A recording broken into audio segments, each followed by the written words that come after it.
I woke up one day feeling off, like something wasn't quite right down there. I didn't want to think about it, but I couldn't ignore the nagging feeling. I decided to call my best friend, Steve, to see if he'd experienced anything similar. To my horror, he admitted that he had. We both knew what that meant: STD testing time. We arrived at the clinic, and I couldn't help but feel embarrassed as we checked in. The waiting room was packed, and I couldn't make eye contact with anyone. The nurse finally called our names, and we were ushered into a room. The doctor gave us the news that we had both contracted gonorrhea. Steve and I were shocked and panicked.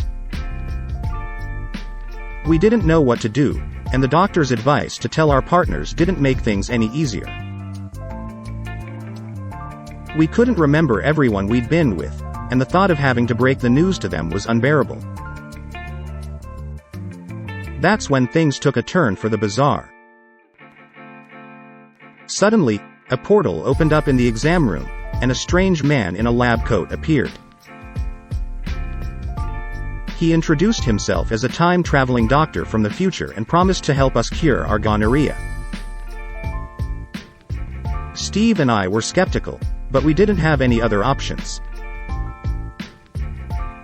The doctor transported us through time and space to different dimensions, each more bizarre than the last.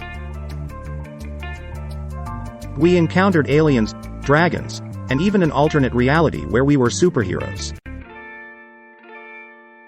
It was all so surreal, I could hardly believe it. But we still couldn't find a cure. Eventually, we ended up in a gladiator-style arena, where we had to fight our way out.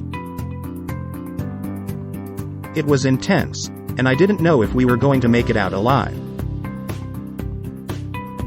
But we did, and we finally ended up back in the clinic, where the time-traveling doctor revealed that he didn't actually have a cure for gonorrhea, and he was just trying to teach us a lesson. In the end, Steve and I decided to do the responsible thing and tell our partners about our diagnosis. It was tough, but we felt better knowing that we were doing the right thing. And as crazy as the whole experience was, I couldn't help but laugh about it all. Who knew STDs could lead to time travel and interdimensional adventures?